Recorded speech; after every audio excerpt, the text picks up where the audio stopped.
अच्छा students, good morning. मेरा बेटा ये आपके पास एसएसटी का दूसरा चैप्टर है, चैप्टर नंबर 15, और ये माइग्रेशन आपके पास मेंशन है। ठीक है, माइग्रेशन मेंशन है। माइग्रेशन का मतलब है हिजरत करना। ठीक है, बहुत सी कौमों ने अगर आज़ादी हासिल की है तो उसके लिए उनको हिजरत करनी पड़ी या किसी और वजह से उनको हिजरत करनी पड़ी, तो ये सारी चीज़ें किस में आ जाती हैं? माइग्रेशन में आ जाती हैं। ठीक है, इसके लॉन्ग क्वेश्चन आपको एक्सप्लेन कर देता हूँ। ठीक है, यहाँ पर आपके पास सबसे पहले आपने जाना है मेरा बेटा लॉन्ग क्वेश्चन के हवाले से पेज नंबर 121 के ऊपर, पेज नंबर 121 के ऊपर। और आपके पास फर्स्ट क्वेश्चन होगा जी। हाँ जी, यहाँ पर जो फर्स्ट क्वेश्चन है आपके पास, यानी कि लोग जो हैं कंट्री साइड से, कंट्री साइड का मतलब होता है कि वो देहात, यानी कि देहात से शहरों की तरफ क्यों मूव करते हैं, तो पेज नंबर 121 के ऊपर उसका आंसर है। ठीक है, पेज नंबर 121 के ऊपर उसका आंसर है। ये आपके पास ग्रीन लाइन में आप ऐसे देख रहे हो। ठीक है, मैं आपको दिखा देता हूँ, बल्कि यहाँ पर ये इस तरीके से है। ये देखेंगे आपके पास मोस्ट ऑफ दी कंट्रीज, या यहाँ से आपने शुरू करना है। मोस्ट ऑफ दी कंट्रीज यानी कि ये डी वाला ऑप्शन आपको नज़र आ रहा है, उसके बिल्कुल नीचे से ये आपके पास पहले क्वेश्चन का आंसर है। तो most of the countries both develop and developing, आपके पास लिखा हुआ है have a study movement of people from the countryside to the cities.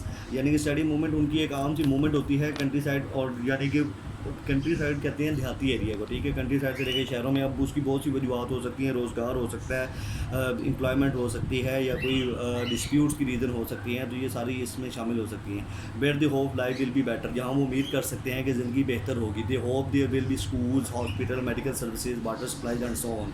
अब गाँव के अंदर ये फैसिलिटीज़ नहीं होती। ये मेरा बेटा आपने फर्स्ट क्वेश्चन यहाँ से लेकर ये मोस्ट से लेकर लास्ट मैंने आपके पास लिखा हुआ है इसी पैसेज के अंदर line water supplies and so on, water supplies and so on. ठीक है, उसके बाद दूसरा क्वेश्चन आपके पास है जी यहाँ पर, यानी कि माइग्रेशन के हवाले से है जी। ऑल ओवर द वर्ल्ड जो है माइग्रेंट्स कितने इकसाम के हैं, माइग्रेंट्स की इकसाम जो है उसको थोड़ा सा मेंशन करें। तो दूसरा आपके पास ये लॉन्ग क्वेश्चन बनेगा, ये ऊपर देखें आपके पास लिखा हुआ जी ऑल ओवर द वर्ल्ड। ठीक है, ऑल ओवर द वर्ल्ड, ये आपके पास इंटरनेशनल माइग्रेशन की जो है वो भी बताई गई है। यहीं से आपने शुरू करना है पॉइंट ए बी सी और डी। ठीक है, इसकी तकरीबन एक एक लाइन जो मैं आप एक एक लाइन जो है या दो लाइनें उसको तकरीबन अंडरलाइन करवाऊँगा।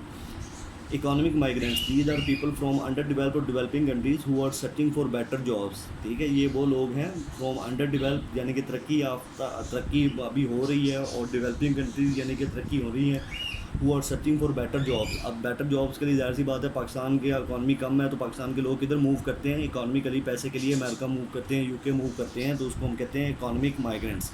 फिर आगे आपके पास आ जाता है रिलीजियस माइग्रेंट्स, यानी कि माइग्रेंट्स की इकसाम क्यों है और लोगों को क्यों ज़रूरत पेश आती है। पीपल हु आर, आगे लिखा हुआ जी प्रेसिक्यूट बिकॉज ऑफ देयर रिलीजन। प्रेसिक्यूट यानी कि उनको रोका जाता है अपने रिलीजन से, अपने मज़हब से, तो वो अपनी मजहबी आज़ादी के लिए दूसरे मुल्क की तरफ मूव कर जाते हैं।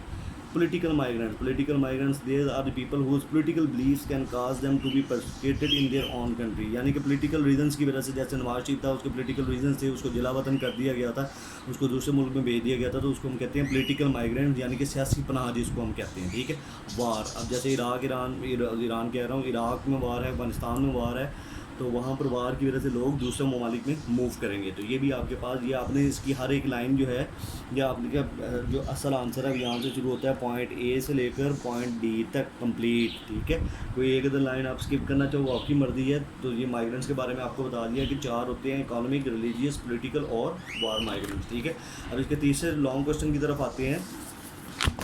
तीसरा लॉन्ग क्वेश्चन मेरा बेटा आपके पास है जी, ये देखेंगे पेज नंबर आपके पास यहाँ पर है जी, पेज नंबर 122 आपके पास उन्होंने सवाल किया है जी, write a note on India Pakistan. तो इंडिया पाकिस्तान का आपके पास टॉपिक दिया हुआ है पेज नंबर 122 के ऊपर, पेज नंबर 122 के ऊपर आपके पास टॉपिक दिया हुआ है, तो यहाँ पर आप देख सकते हो। ठीक है, more than 15 million people were left stranded at partition. Partition कहते हैं अलहदगी वक्त। ठीक है, अलहदगी वक्त, ये आपके पास ये पेज नंबर 121 के ऊपर तीसरा जो है इंडिया पाकिस्तान माइग्रेशन वाला, ये कंप्लीट पैसेज मेरा बेटा आपने याद कर लेना है। ठीक है, इसको मैं एक्सप्लेन भी कर दूंगा विद इन लेक्चर्स भी। ठीक है, और यहाँ पर मेरा बेटा आपने ज़हन में ये रखना है कि कोई चीज़ स्किप ना हो। ठीक है, आपके पास MCQ शॉर्ट क्वेश्चन इस चैप्टर के रिटर्न फॉर्म में दिए गए हैं, तो लिहाजा मेरा बेटा इसकी सिर्फ आपने लॉन्ग क्वेश्चन बुक से याद करने हैं।